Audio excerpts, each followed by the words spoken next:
Welcome back to Hot Mess Murder Club, where the cases are messy, the details are worse, and somehow it always gets more unhinged the deeper we go. This week we are discussing the Idaho 4. And I am Kat, and as usual, I am joined by the only person that I trust to walk into this absolute nightmare of a timeline with me, because she always has the best snacks. She's my favorite little train wreck. It is Holly. And Holly, how are you? Okay. Look, we've covered some dark stuff on this show, but the Idaho 4 case, it hits a little different. It's the case that turns every bored person on TikTok into a certified forensic analyst and made every parent in America double check their kids' window locks 3 times a night. And before we get too far in, I want to give a shout out to one of our listeners, Kim. Hi, Kim. Yeah, hi Kim. She requested this case, and we're so grateful for her support in our little club endeavor. We hope that you enjoy your sticker and t-shirt. Thanks for listening, and we hope you enjoy this episode. She told me yesterday that her son took the decal and she told him to put it on her car, and he put it on the car. He put it on the paint? Yes, above where it says Jeep or something on the front of her car instead of on the window. And I was like, sorry, we don't have any more. Those stickers are they have glue on them and shit. I tried putting one on my window, and the second that it even sensed the surface, it suctioned to it. It's on there now. Yeah, sorry, Kim. Oh, sorry, Kim, but hi, and thanks for listening. Sorry about your paint. We should have had her sign up. We're not responsible for where this fucking sticker takes the paint off. I mean, she's a parent. She's got to take responsibility for her child. She told her child to put it on the car. He put it on the car. I mean, he did what he was told. Maybe next time, Kim, tell him to put it on the window. Yeah, let's be specific, Kim. At first, I either way, put it on the front, as in I was thinking the windshield. And she was like, "No, it's on the car." I was like, "Oh, my God." That's well, I mean, so apparently he understood the assignment, and so did she. But this is one of the most tragic cases ever to exist, and there's a lot to go over here. So we're gonna go ahead and get into it. Holly, are you ready? I'm ready. Let's go. All right, clearly we're going to Idaho. We're going to Moscow, Idaho, in fact. And it is the kind of place where people leave their keys in the ignition while they run into a coffee shop. It's a town that felt insulated by its own isolation. The nearest major city is Spokane, which is over an hour away. So you don't just pass through Moscow, you go there on purpose. And that's what makes this so much more calculated. Someone chose this house, chose these people, and waited for the perfect moment when the happy house went quiet. And before we dive into the night of, we have to talk about the geography of this nightmare, because the house at 1122 King Road was essentially a large college rental house. It's built into a hill, which sounds charming in a real estate brochure, but in reality, it meant the layout was a total topographical disaster. The first floor was basically a walkout basement where Dylan and Bethany lived. The second floor, where the main entrance and that infamous sliding glass door was, is where Xana's room and the kitchen was. Then you climb to the third floor, the peak of the house, where Maddie and Kaylee's rooms were. So this house wasn't just a residence, it was actually more of a social hub. It was perched right onto the edge of Greek Row Patch, so the foot traffic was constant.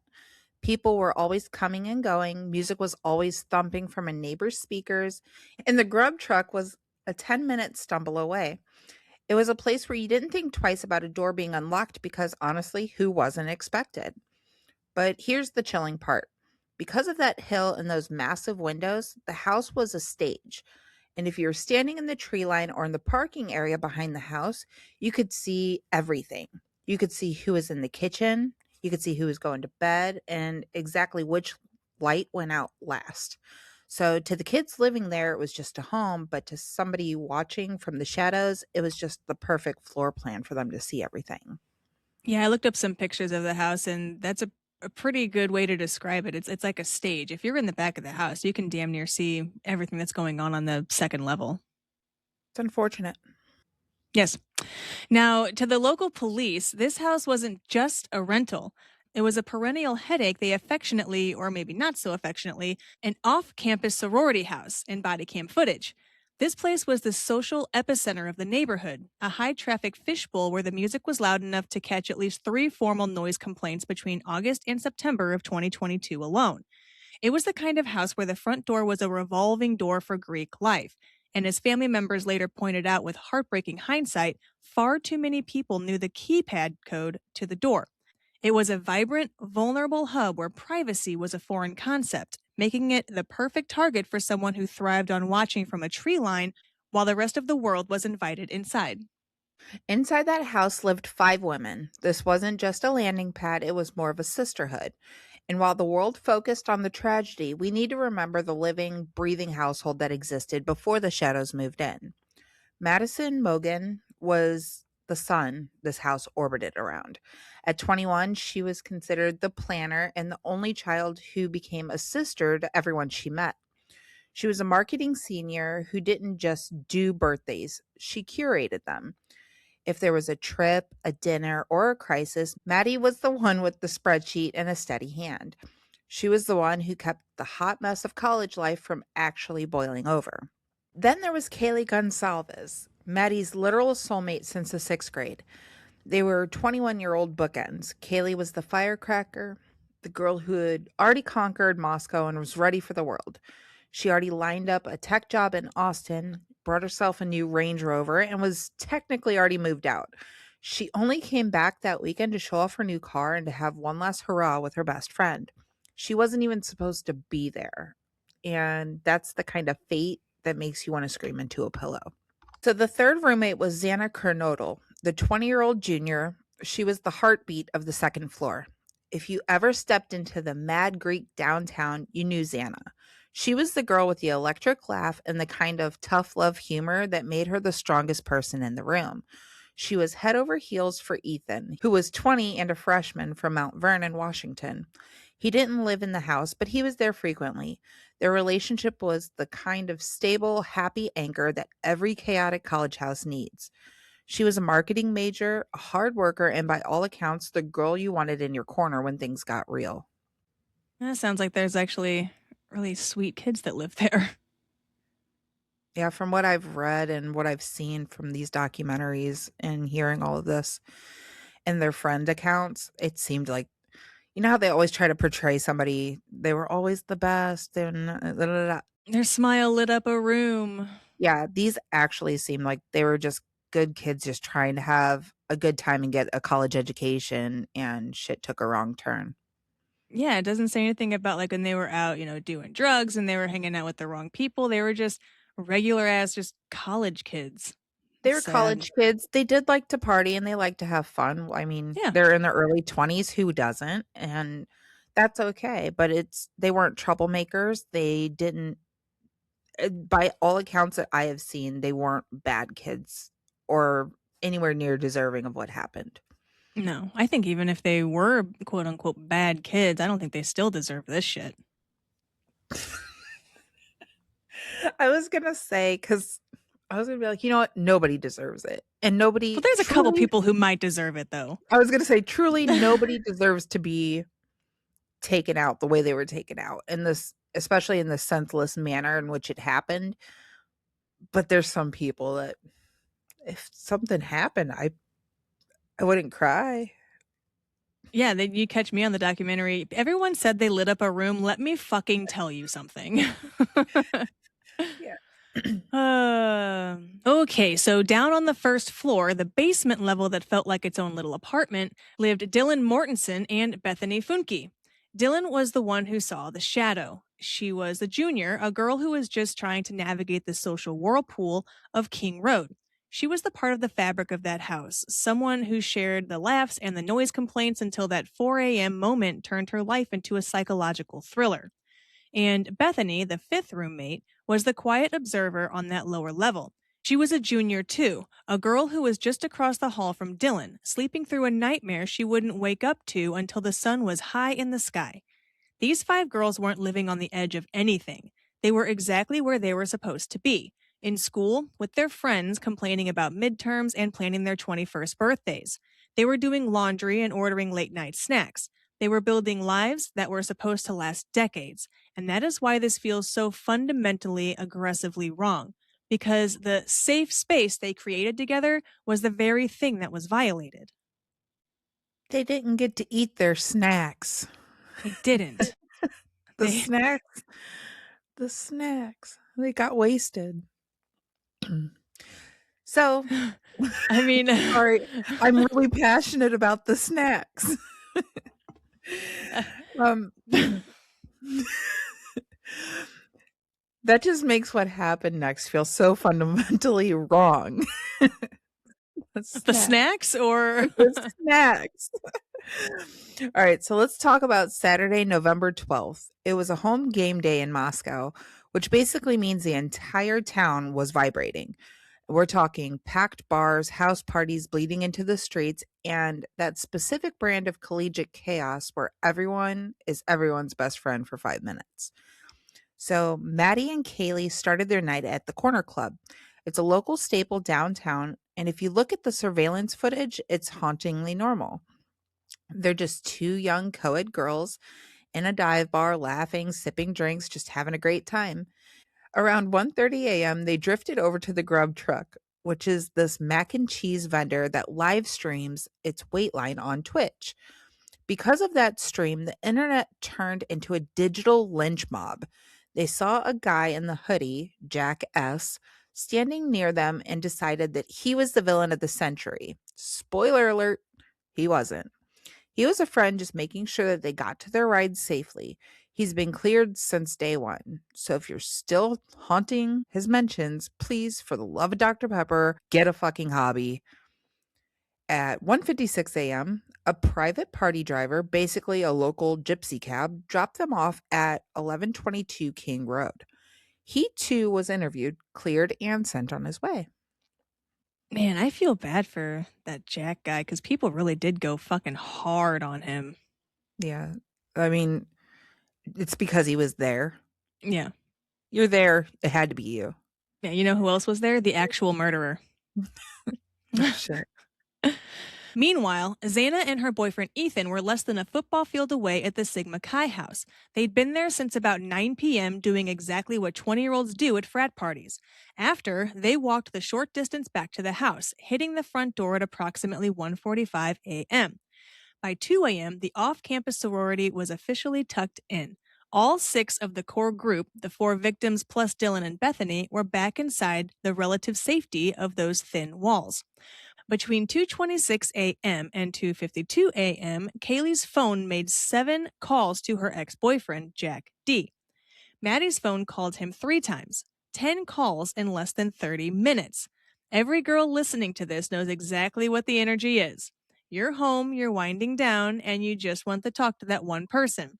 Jack was asleep, he didn't answer. Investigators confirmed he was tucked in miles away, totally uninvolved. What are you laughing at? I mean, I don't want to say it because it sounds bad, but When has that ever stopped you?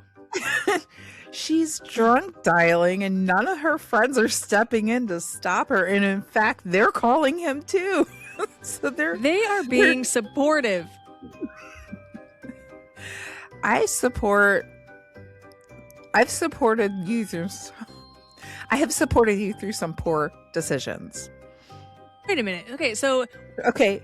how come this is always me and my poor decisions? Last episode, you were saying all the mistakes I made, and now you're supporting me through all my poor decisions. I am not the hussy you are making me out to be. Never Ma'am. suggested hussy. Oh, okay. Okay. That's what, so we're now talking you about threw that out to everybody else. No, I did not because- suggest that. I didn't. You didn't. You made poor decisions. I've made poor decisions. You called me out for the white van. I mean, Nobody knows that story, though. I mean, Okay? the people that know us on a personal level know that story. It's a It's doozy. been told for years. I mean, you really did put us in a predicament that night. You were driving. I was being supportive. Okay. Anyways, continue, please. It's enough about me. Okay. Go It's ahead. fine. We're just okay. So inside the house, the lights were on, the phones were active, and Xana was likely scrolling the For You page on Facebook. It felt like a typical blurry Saturday night. But outside, a giant douchebag in a 2015 white Hyundai Elantra was already making his first pass. Ew. Yeah, cool car, bro. Yeah. At 3:29 a.m., while the rest of Moscow was snoring off their hangovers, that white Hyundai Elantra was treating King Road like a racetrack. It circled the house 3 times, doing these awkward three-point turns in the middle of the street before finally sticking the landing on its fourth pass at 4:04 a.m. But here's the kicker. The house wasn't dark. It wasn't quiet. At 4 a.m. sharp, a DoorDash driver pulled up and handed Xana a bag of Jack in the Box. Imagine that. She's standing there probably thanking the guy, grabbing her curly fries, completely unaware that a monster is idling his engine just out of sight. It's fucking scary. It sucks. It sucks because that's her snacks. The egg rolls, probably. She was so close to getting her snacks. That is the tragedy of the story for sure, Holly. Fuck you. At 4:12 a.m., forensic data shows Xana was active on TikTok, not Facebook. Whatever. It's the same. Okay. It's the same. She was awake, she was scrolling, and she was likely sitting right there on the second floor when the sliding glass door, the one that didn't lock right, slid open. The killer didn't just wander in, he was on a mission. He bypassed the first floor entirely, where Dylan and Bethany were sleeping, and he headed to the top. He climbed those narrow, high traffic wooden stairs to the third floor, a black mask pulled over his face, gripping a K bar USMC combat knife. He enters Maddie's southeast bedroom. It's a small room filled with typical 20-year-old's life. Maddie and Kaylee are found together in a single bed, lying side by side under a comforter. This wasn't a quick in and out, it was a fucking slaughter. Maddie sustained 28 sharp force wounds. The fatal blows were clinical lacerations to her left lung and her liver. But the most jarring detail was a major gash under her right eye that extended all the way down to her nose. She never stood a chance. And Kaylee seemed to be the focus of a terrifying level of rage. She sustained approximately 38 wounds, including both sharp and blunt force injuries. Her facial structure was so severely damaged that responders initially described her as unrecognizable. She had 24 wounds to her head and neck alone, including brain bleeds and severed artery near her clavicle.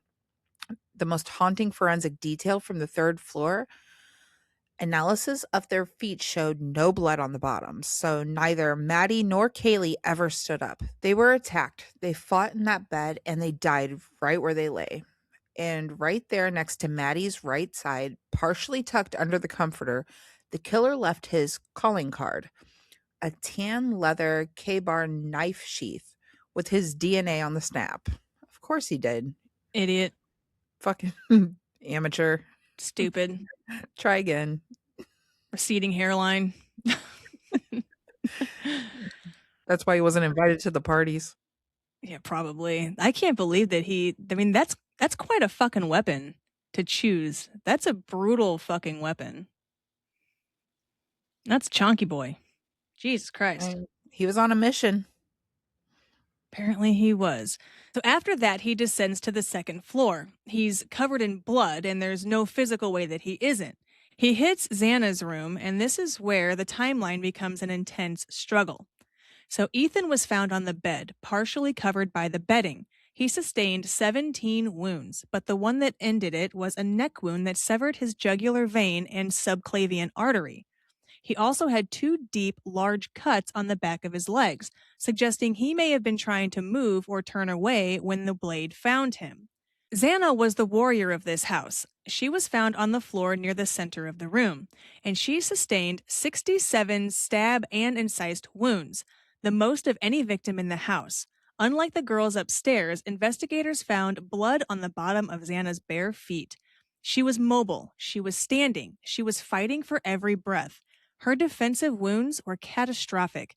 She had a gash so deep between her thumb and pointer finger that she was likely trying to physically wrestle the knife away from him. The room was a vision of hell. There was cast off blood spatter on the walls, including high above where Xana eventually fell. The sheer volume of blood in this room was so significant that it began to seep through the floorboards and out through the external foundation of the house. That's some That shit is, out of a fucking horror movie. yeah, it looks like the house is physically bleeding. Yeah. Did Like you see the crying blood. images? Did you see the Mhm. images? Yeah. It's it was definitely a sight and horrific. So, at 4:17 a.m., a neighbor's camera captures a loud thud, and at 4:20 a.m., the white Elantra screams away. Behind the sliding glass door at 1122 King Road, it has gone silent. Save for the blood dripping through the floor and the two survivors downstairs who have no idea that their world just ended. The Moscow police later released nearly 200 images of this scene, seeing blood spots on the floor next to the typical college clutter. Pink boots, takeout bags, school books is the kind of visual that never leaves your brain. It was a house of life that became a ledger of death in less than 20 minutes. And all the while, Dylan is standing behind the door, frozen in a psychological state of shock, watching a tall, thin man with bushy eyebrows walk right past her and out into the night. She didn't call 911, she locked the door, and the Idaho 4 lay there in silence for 8 more hours. Now we have to talk about the two girls who were left behind in the wreckage because the internet has been absolutely ruthless to them, and frankly, Yeah. it's kind of fucked. Dylan and Bethany didn't just sleep through a party, they really just survived a psychological war zone. So, according to investigative documents that were unsealed after Kohlberger's sentencing, the night of November 13th was a blur of panicked texts and total terrifying confusion. Around 4 a.m., both girls were jarred awake, but in a house that the cops literally called an off campus sorority, you don't think axe murder, you think typical Saturday.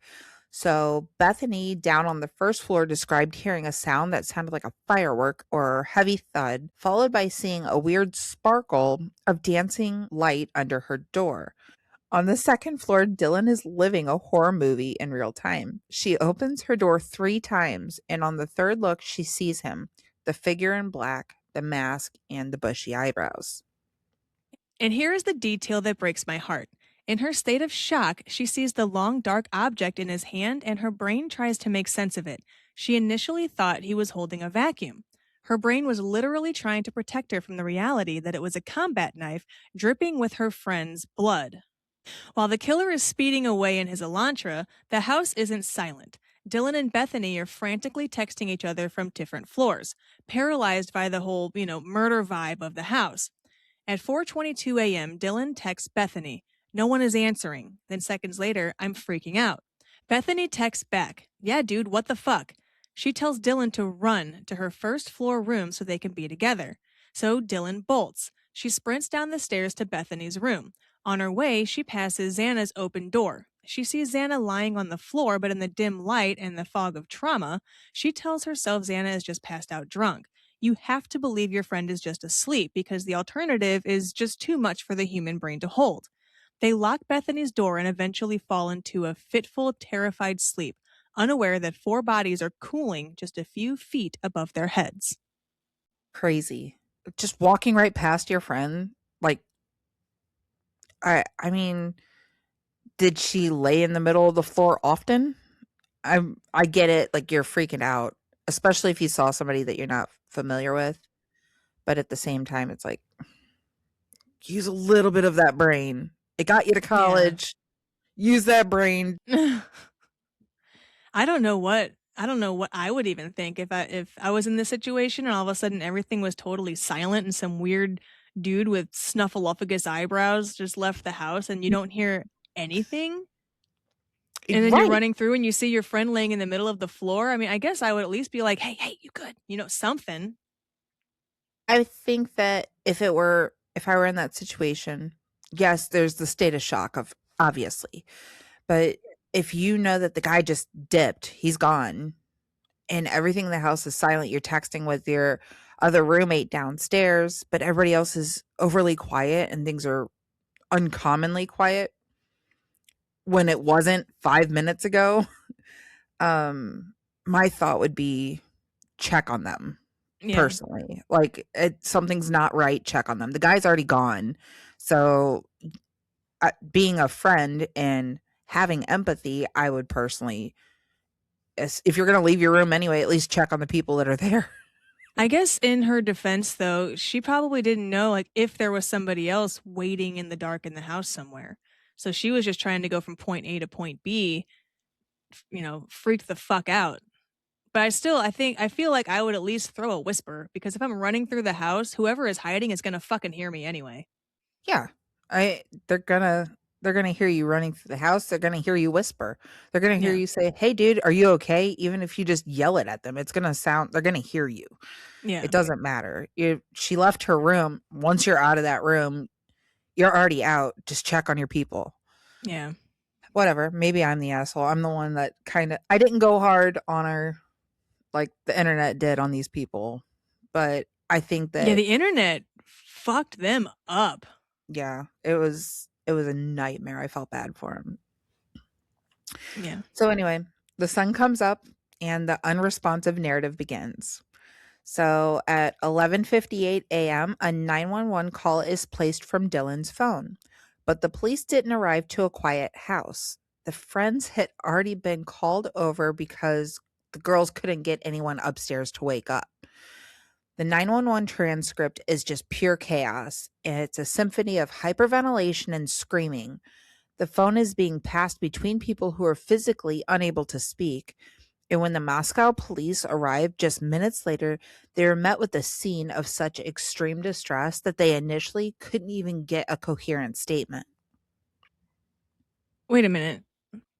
So if she said that because the girl okay, so they said the girls couldn't get anyone upstairs to wake up. I mean, I know I wrote this, but maybe I researched that wrong, so help me out here. I mean, if does that mean that she went up and saw them and tried to wake them up? Because if so, I mean, all sense of her being smart. Yeah, I'm not going to call over my friends first. I'm going to call the police first. Well, no, not only that, but if she said, how I wrote it was the friends had already been called over because the girls couldn't get anyone upstairs to wake up. How did they try to wake them up? I guess is my question. Because if they were physically in the room with them saying, hey, wake up, You I can don't see they're understand. clearly not okay. How did you get into college?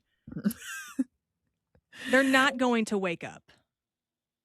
Yeah, I think I don't know. It doesn't make sense to me because I think that the people weren't coming out. I think when I saw it on the documentary, and I could be wrong, but I think when I saw on the documentary is that after what had happened the night before, they were too afraid to go up to see, but nobody was up and moving, so they started calling friends over. I think that that's kind of like they were too afraid to go check on everybody because usually somebody's awake, but because of what So had they call their happened. friends to put their friends in potential danger? Yeah, well, people suck. Like, so you have someone go with you, like, oh, you go first. It was a you But go she first wasn't situation. alone. She wasn't alone. She was with Bethany. Right. Who's gonna go first? We'll call over Chad. He can go first. Like, I don't Why don't fucking they just know. I mean, I understand The a police could little go first. that would have been a thought, but it's like so I still want to know how they were trying to get them to wake up. I don't know. Like Google it. I have to I will. I Google will. it. I fucking will. I'll just One wait here. moment. Yeah. Once again, where the fuck else are you gonna go?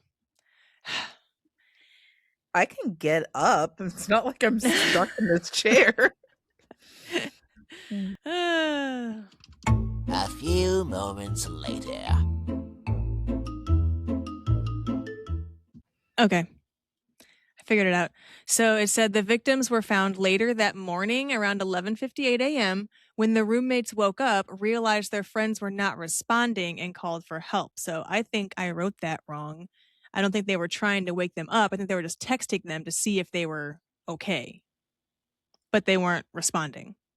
They didn't actually physically go and So they check. didn't go So see them. They weren't responding to texts. I guess. So it was only after realizing their roommates were not waking up later that morning that they attempted to contact them and ultimately called 911. That's So, worse. but I guess what I don't understand here is why would they call over other people?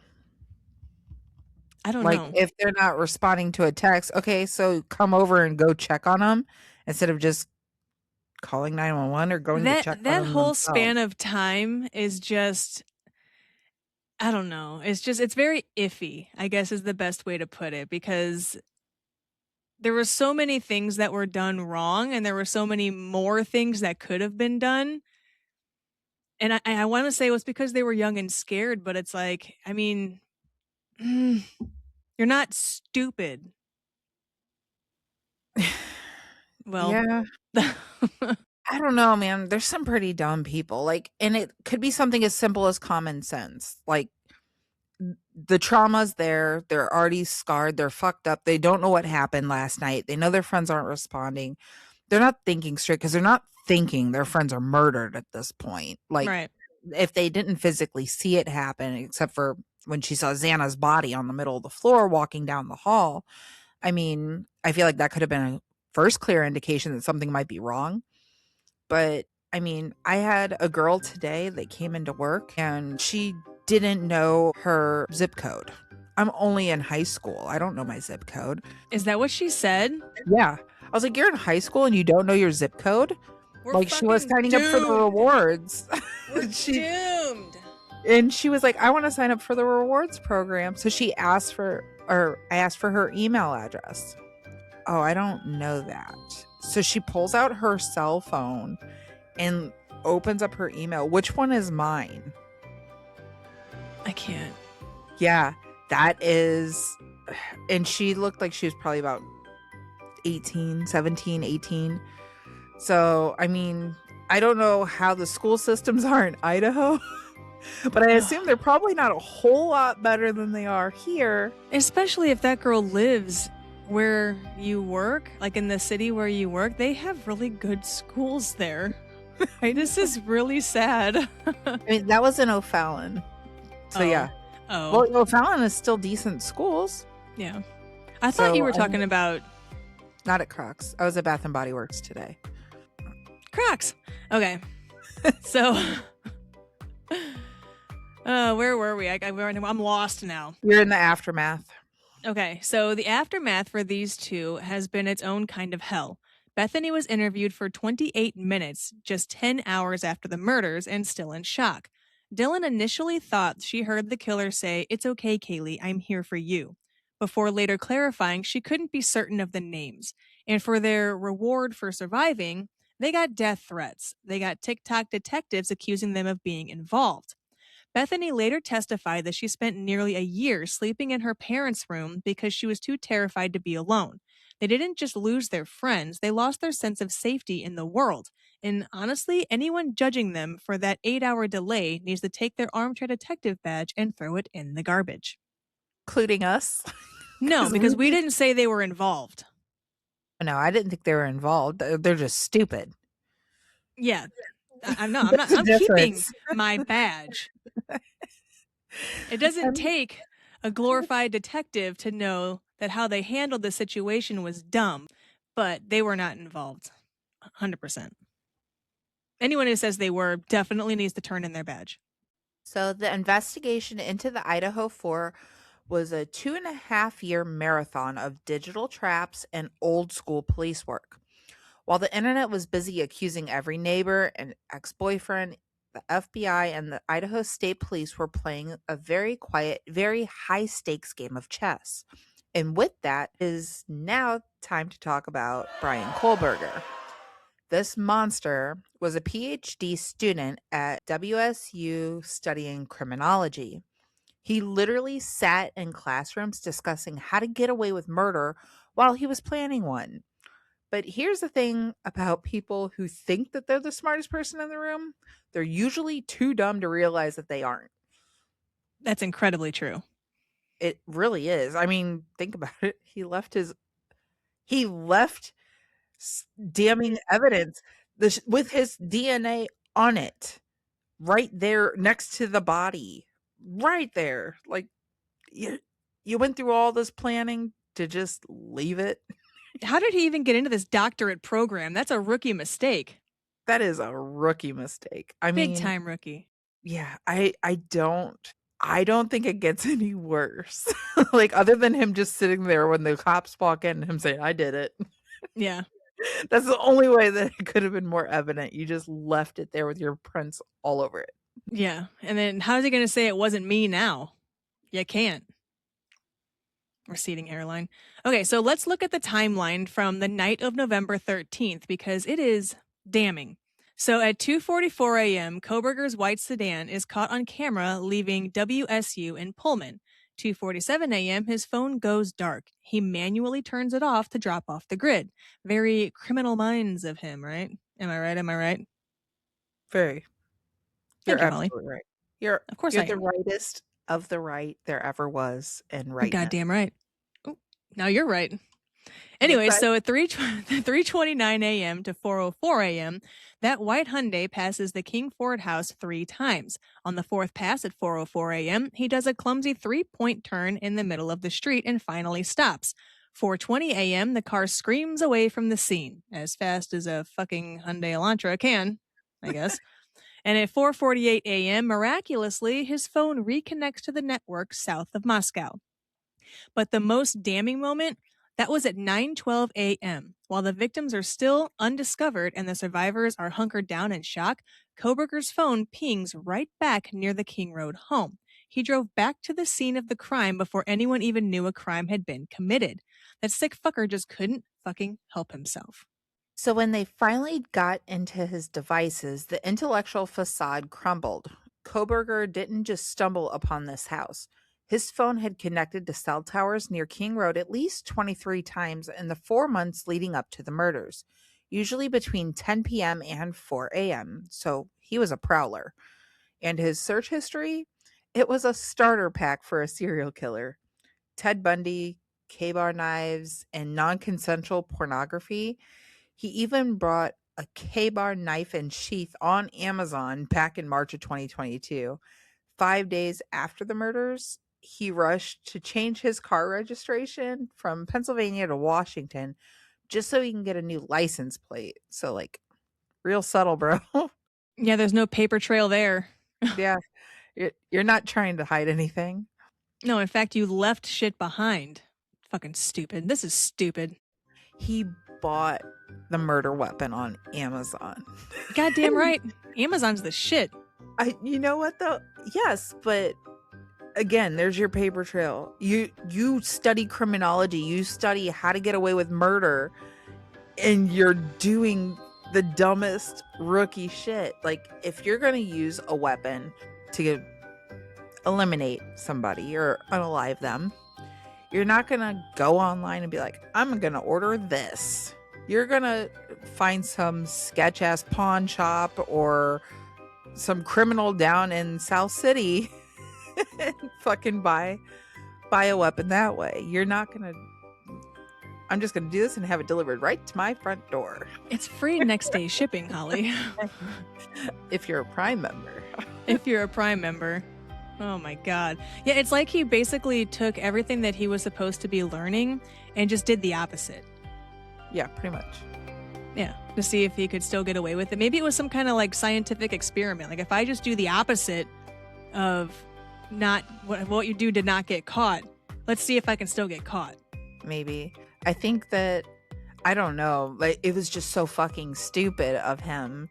Like, I'm glad he was caught, don't get me wrong, but again, how did you get a PhD?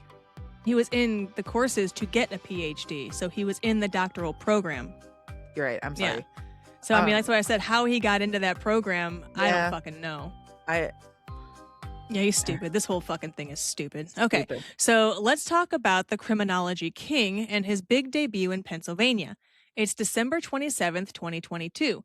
Brian is back at his parents' house in Albrightsville, probably thinking he's the slickest guy in the Poconos. But while he's inside playing I'm a PhD student, the FBI is outside in the bushes with night vision goggles, watching him like he's a rare species of nocturnal idiot. At 4 a.m., because apparently Brian doesn't know other hours exist on the clock, he decides it's time to take out the evidence. But he doesn't just walk to the curb like a normal human. He's wearing surgical gloves and moving with the stealth of a cat that just found the catnip. And then he starts stuffing his trash bags into the neighbor's garbage bins. It's illegal. Seriously, Brian? You think the FBI is going to see you cross that property line and go, oh, well, that's Mrs. Higgins' bin now, so pack it up, boys.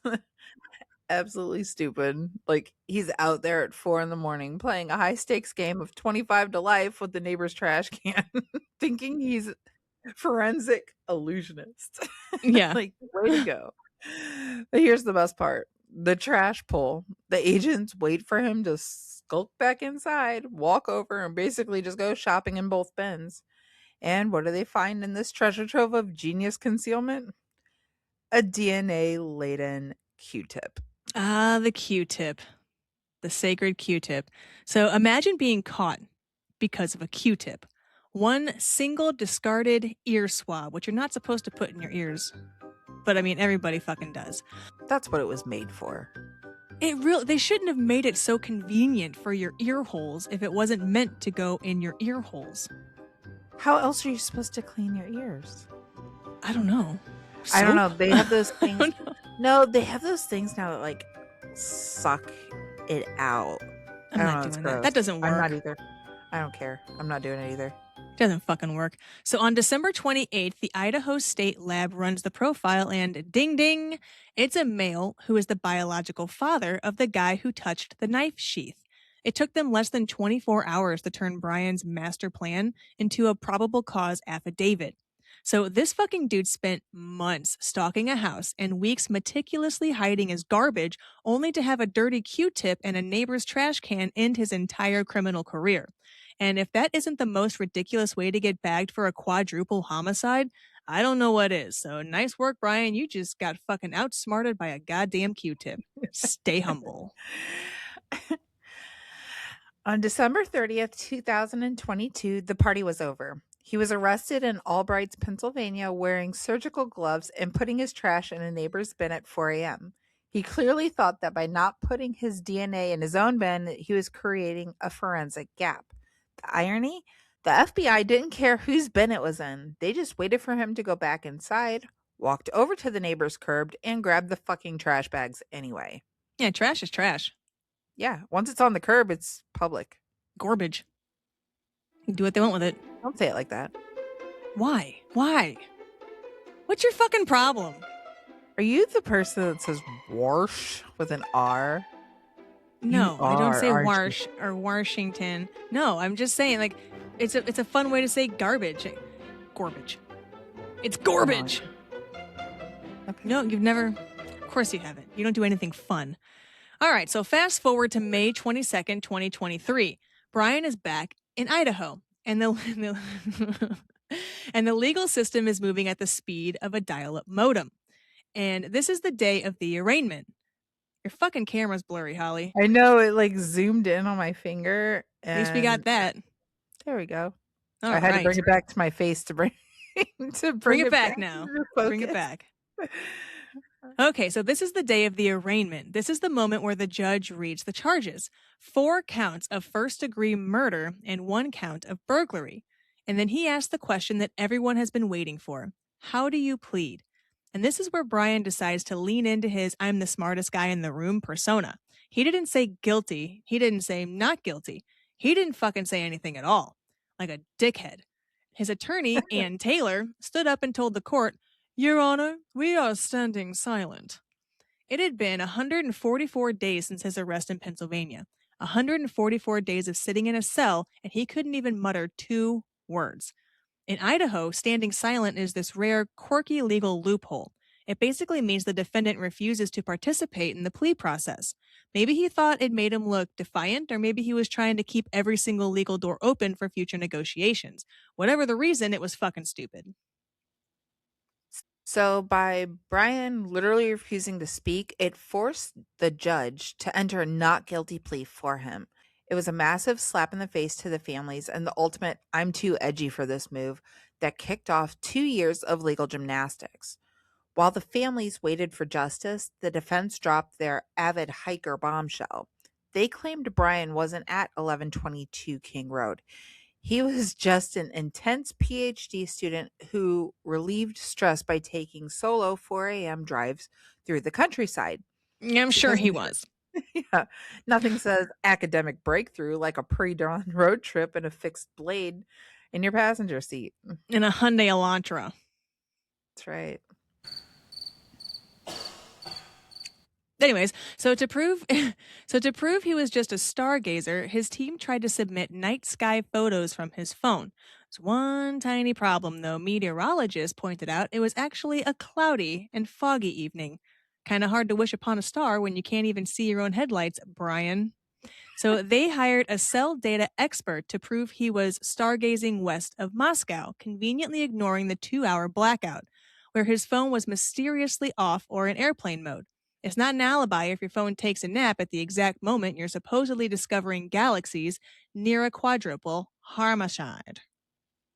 Seriously, Kat, if I'm a juror and you tell me that this man is an amateur astronomer, I'm asking for a refund on my civic duty. You're Shit. telling me that he drove into the pitch black countryside to look at the fucking clouds. That's not an alibi. That's a cry for help from a defense team that clearly had nothing left but a telescope and a dream. Absolutely. He really thought he could just science his way out of this with some grainy mood photos, but the prosecution basically looked at his vague little road trip and asked, "Where was your phone during those 2 hours?" Spoiler alert, it wasn't at the planetarium. I bet not. So the trial was officially set for August 11th, 2025 in Boise. The world was geared up for a 3-month televised circus, but on July 2nd, 2025, after 915 days of pretending he was a forensic ghost, Brian finally folded. With the firing squad officially back on the table in Idaho, he traded his stargazing stories for a plea deal to save his own skin. He stood up in that Ada County courtroom and finally said the word everyone was waiting for: guilty. It wasn't a masterstroke of legal strategy, it was a room temperature disaster wrapped in a Hallmark card. He didn't just plead guilty, he had to admit it 4 times.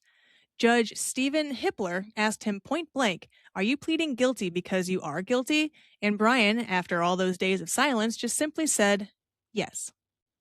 How fucking eerie is that? I don't know about eerie. Like, it's like, can you give me more information?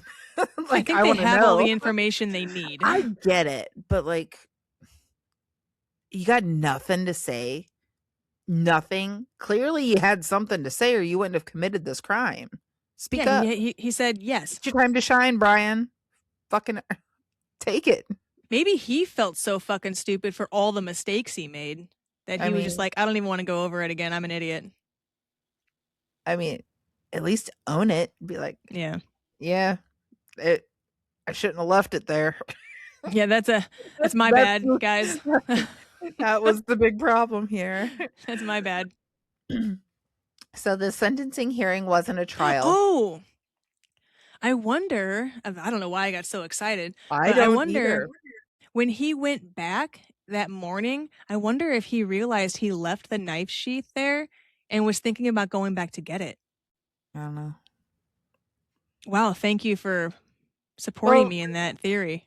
I'm not going to support that theory because why would he go back inside once now this has all been found? Like they already found him.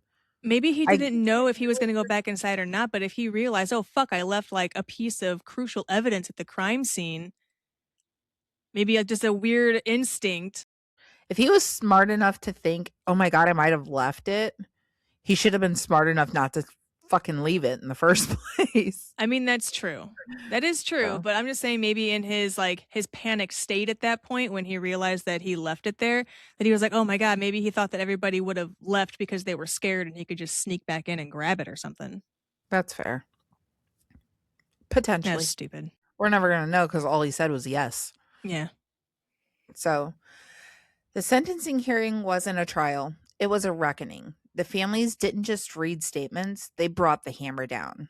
Steve, Kaylee's dad, turned the podium to face Koberger directly. He called him a complete joke and told him, "Today, we're here to finish what you started." He looked at the man who murdered his daughter and told him that he was pathetic. Olivia, which is Kaylee's sister, didn't hold back either. She called him a delusional, pathetic, hypochondriac loser. She actually drew applause within the courtroom. Good for her. Hypochondriac. Was he a hypochondriac? I don't know. I'll Google it later. Okay. Well, the survivors, even Dylan and Bethany, had their say. Dylan called him a hollow vessel and something less than human. She told the court that she honors her friends by living every day, something that he can never take from her. Now, personally, that's fucked up, in my opinion. What do you mean? She honors her friends by living every day. Yeah. That's fucked up. I wouldn't. Yes, you want to live for them. I get that because they lost their life. So you want to live for them to experience the things. But at the same time, like their families are sitting in this courtroom also. How do you think that made them feel? Like the people who actually lost their lives, their families are sitting there, they're mourning, they're upset. I'm living every day to honor you. Yeah, I guess I can see how that might be taken a Like, bit that's like a not so fuck great. you. Yeah, that's fucking, it's borderline, it's rude. Maybe she I'm thought how she worded that was like super deep and like emotional and sounded really good, but then how it actually came out did sound a little bit like, haha, I'm alive. right. And that's kind of, oh, I'm living every day, something that he can never take away from me. No, because he didn't get you, but he got them, so fuck them. That's how it Yeah. sounds. That's how it sounds to It me. when you say it like that, you do kind of have a point there. I'm going to support your theory. Thank See how you. that works? Thanks. And Judge Hippler was equally savage. He called Koberger a faceless coward who slithered into a home and senselessly slaughtered innocent people. He noted there was not even a hint of remorse in the man. He then handed down the ultimate bill: 4 consecutive fixed life sentences without the possibility of parole, plus 10 years for burglary and $270,000 in fines. By the afternoon of July 23rd, Koberger was already being processed into the Idaho Maximum Security Institution in Kuna. He's currently living in a facility often cited as one of the worst in America. He waived his right to appeal as part of the deal, meaning that's it. No decades of legal will they or won't they, just life behind bars until the day that he fucking dies. And that's basically it. Yay. Yay! I thought you were going to say something about the 4 consecutive life sentences. I have nothing to say to that. I feel like what got me was the $270,000 in fines. Like, really? 4 lives? That's what that's worth to you? $270,000? Yeah, what is that even for? I don't know. I'm sure he's going to pay that sitting in a prison cell. No, he's not. No, he's not. It's a fucking slap in the face to the families. Did you Yeah. hear now? I think it was Florida. Florida and Idaho, I think, are the first 2 states like sex offenders, like this is so off the books, but the sex offender thing that they started doing for I have anybody not. or is a sex offender or hurts children is now to be, they have like the snipers, like the gunmen. They are to be gunned down now. Good. It's exciting. Good. Absolutely good. I want to put in an application. I don't know if it's all sex offenders or if it's just the one like children. I don't know, but I got 3 minutes. Perfect. So that's the case. Yay! Yay! And now we move on to the part of this shit show where we wonder how Brian Koberger managed to tie his own shoes, let alone get into a PhD program. That's right, Holly. It is time for Why This Case is a Hot Mess. Woo! You danced a little bit. I saw you. I liked it. Nice. Okay. So, 3 reasons why this case is a hot mess. Reason number 1, the forensic business card. Imagine spending years studying criminology just to leave a DNA-covered knife sheath on the victim's bed like a deranged Yelp review. Reason number 2, the invisible getaway car. Driving your own very distinct white sedan to a murder house and then circling the block 4 times like you're looking for a parking spot at Target is top-tier delusional energy. And reason number 3, the 4 a.m. trash bag tango, thinking you're a forensic ghost while the FBI watches you play Tetris with your own garbage in a neighbor's bin is the ultimate PhD in failure. Holly, what the fuck you think of that? Seriously, Kat, I've seen more tactical awareness from a toddler playing hide and seek. Between the genius leaving a DNA-laden Q-tip in the bin and pinging the house 12 times before the crime was committed, I'm surprised he didn't just leave a signed headshot on the nightstand. His defense was literally, I'm just an amateur astronomer who likes to drive around at 4 a.m. Right, because nothing says stargazing like a fixed-blade combat knife circling a house 4 times. He's a criminology student who basically RSVP'd to his own arrest warrant. It's room temperature disaster. It really is. Good job, Holly. That was a good one. Congratulations, you fucking did good. And make sure you're following Hot Mess Murder Club anywhere you get your podcast. New episodes drop every Monday for your ear holes to enjoy. Oh, and big news, we are now posting full video episodes and they are streaming on YouTube like right now. So go check it out if you want to watch Holly wish she was anywhere else for the entire length of this episode. Go ahead and subscribe while you're there. If you don't, then you're a fucking nerd. And remember, when the case turns into a full-blown social media circus with rumors flying faster than facts and everyone suddenly holding a PhD in internet forensics, the truth doesn't get louder, it gets buried. And all right, everybody, stay feral, lock your goddamn doors, and get the fuck out of my house. Goodbye. Bye. 6-7. Gross. Fucking gross. I know. You're fired. You're fucking fired. Say bye, Kiki.